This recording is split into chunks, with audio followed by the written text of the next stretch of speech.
जय माँ भीषण दोस्तों, कैसे हो आप सभी। तो आज की इस वीडियो में प्रश्नावली 2.2 स्टार्ट करते हैं, जिसमें बहुपद टॉपिक का बेसिक रहेगा।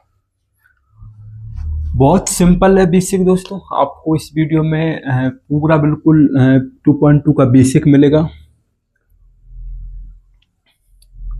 तो पहले मैं आपको पॉइंट टू पॉइंट बताता चलूंगा। इसमें रैखिक बहुपद,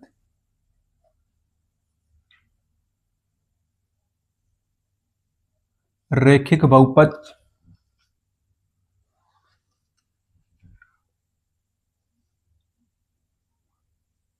द्विघात बहुपद,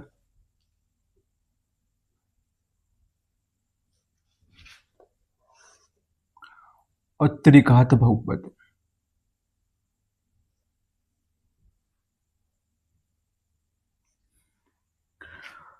तो दोस्तों, मैं आपसे मेरा पहला जो क्वेश्चन बनेगा, आपको ऐसा क्वेश्चन बन के आएगा पेपरों में, रैखिक बहुपद को परिभाषित कीजिए। रैखिक बहुपद को परिभाषित कीजिए। तो आपको रैखिक बहुपद की परिभाषा कैसे लिखनी है? तो घात एक वाले बहुपद को रैखिक बहुपद कहते हैं। घात एक वाले बहुपद को रैखिक बहुपद कहते हैं। घात एक वाले बहुपद को क्या कहते हैं? घात एक वाले बहुपद को क्या कहते हैं? रैखिक बहुपद कहते हैं।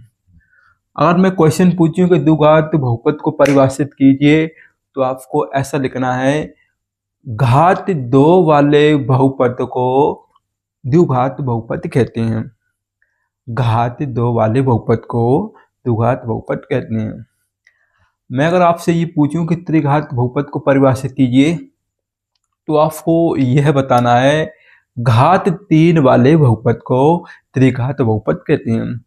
घात तीन वाले बहुपद को त्रिघात बहुपद कहते हैं। अगर आपको एग्जाम में ऐसा क्वेश्चन बन के आए कि रैखिक बहुपद की अधिकतम घात कितनी होती है, तो इसका आंसर आ जाएगा 1। अगर आपसे एग्जाम में ये क्वेश्चन पूछे कि द्विघात बहुपद की अधिकतम घात कितनी होती है, तो आंसर लिख देना सर 2। अगर आपको एग्जाम में ये क्वेश्चन बन के आए, त्रिघात बहुपद की अधिकतम घात कितनी होती है, तो इस क्वेश्चन का आंसर हो जाएगा 3। ओके, तो एक बार और इनका बता देता हूं। रैखिक बहुपद क्या होता है? घात एक वाले बहुपद को रैखिक बहुपद कहते हैं।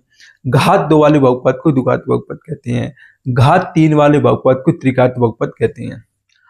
अगर आपको एग्जाम में ये क्वेश्चन बन के आए कि इसका व्यापक रूप क्या होता है? व्यापक रूप या इंग्लिश में कहते हैं इसको जनरल फॉर्म। इसका व्यापक रूप क्या होता है? व्यापक रूप,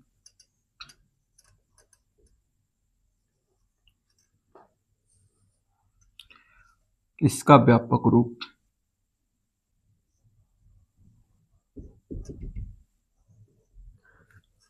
तो रैखिक बहुपद का व्यापक रूप क्या होता है? जनरल फॉर्म क्या होता है? आपको क्या करना है, इसका जो जनरल फॉर्म होता है वो होता है ax+b। क्या होता है?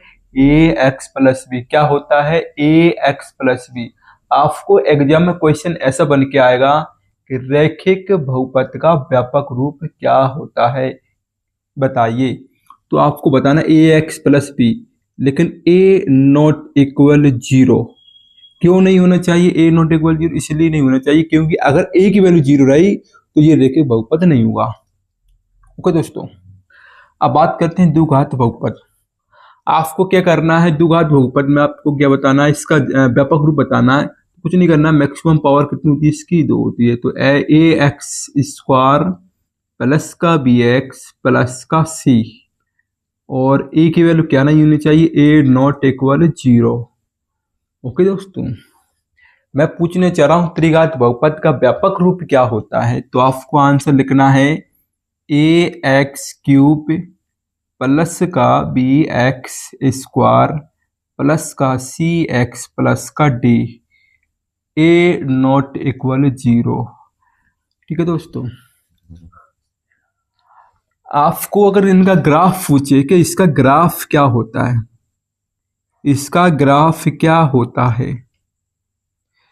अगर आपको एग्जाम में ऐसा क्वेश्चन बन के आए कि रेखिक बहुपद का ग्राफ क्या होता है, रेखिक बहुपद का ग्राफ बताइए, तो आपको बता दें कि रेखिक बहुपद का जो ग्राफ होता है वो होती है सरल रेखा। क्या होती है? सरल रेखा।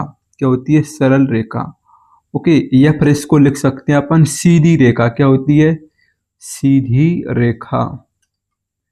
ओके,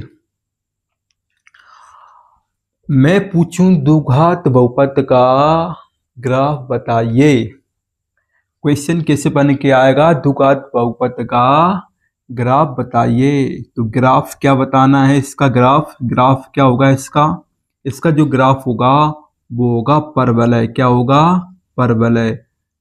ये इंग्लिश में बोलते हैं पैराबोला, और इसको बोलते हैं स्ट्रेट लाइन।